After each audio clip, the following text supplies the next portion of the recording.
नर्मदे है। बाबा आप कहाँ रहते हो? मैं अशोकनगर जिला नई सराय के पास डूंगासरा महाकाल धाम। अच्छा, तो आप शुरू से बाल ब्रह्मचारी?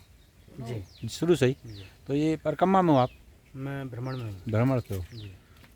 तो कुछ ऐसा बोलिए, कुछ ज्ञान, कोई कथा भगवान के बारे में संसार के लिए संसार के लिए यही कहेंगे कि कैसे कर्म करना भगवान चाहिए? के चरणों में प्रेम करना जी ये जीव का परम धर्म है, और यही भागवत धर्म को स्वीकार करके अपने मन को भगवान के चरणों में लगाया जाए, और संसार से जो राग है, द्वेष है, उसको छोड़ा जाए। इसको कैसे छोड़े? इसको आप ऐसे छोड़ सकते हो, सत्संग के बिना इसको नहीं छोड़ सकते। बिन सत्संग विवेक न होई, और राम कृपा बिन सुलभ न सोई। राम जी की कृपा होती तभी हमें सत्संग मिलता। जी बड़े भाग पाए सत्संगा, जी और बिना प्रयास हो भवभंगा। जी जब तक सत्संग माने सत्य का संग जी और असत का संग छूट जाए, जी असत कर्म अगर करते रहेंगे हम, असत इधर असत कर्म भी कर रहे हैं और सत्कर्म भी कर रहे हैं, तो हमें उसका पूर्ण फल नहीं प्राप्त होगा। जी तो हमें असत कर्म छोड़ करके ही सत्कर्म में लगना, तो उसे कहते सत्संग। जी हाँ और कहते लोग हम सत्संग सुने आए, मतलब कथा सुन के आए, कीर्तन करके आए, फिर हम असत कर्मों में लग जाते हैं।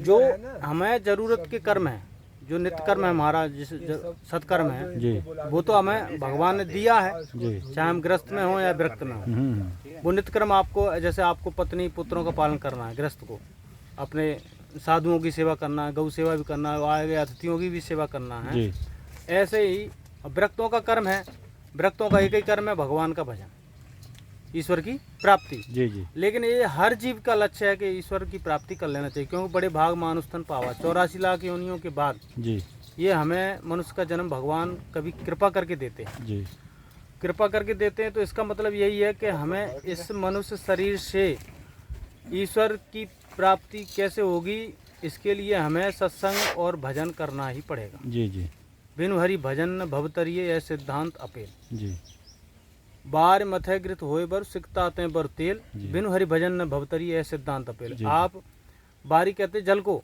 बारी मथे घृत, बारी पानी से मथने से कहीं घी प्रकट नहीं होता, जी जी लेकिन फिर भी अगर ऐसा असंभव संभव हो जाए, जी जी और सिकता आते हैं, बालू कहते हैं, सिकता को कहते हैं बालू। बालू को पेरने से भले ही चाहे बोले बार मथे घृत होए बर सिकता आते हैं पर तेल निकले आए, जी जी लेकिन ये असंभव चीजें संभव हो सकती हैं। जी लेकिन बिनु हरि भजन न भवतरी, यह सिद्धांत, यह सिद्धांत अपेल है, इसको कोई काट नहीं जी सकता। जी बिना हरि भजन के हमारा तन नहीं होगा। जी जी अच्छा लगा बाबा आपने जो बताया। जी आज ये आए हैं, भ्रमण पे हैं माँ नर्मदा के तट पर। इनने जो बताया है बहुत अच्छा बोला है। बगैर हरि कृपा के, बगैर भजन के, बगैर कोई प्राणी मुक्ति नहीं पा सकता है। इसलिए हरि भजन करें, सत्कर्म करें, जी। यही बाबा ने बताया। हर हर नर्मदे, नर्मदे, नर्मदे हर नर्मदे हर।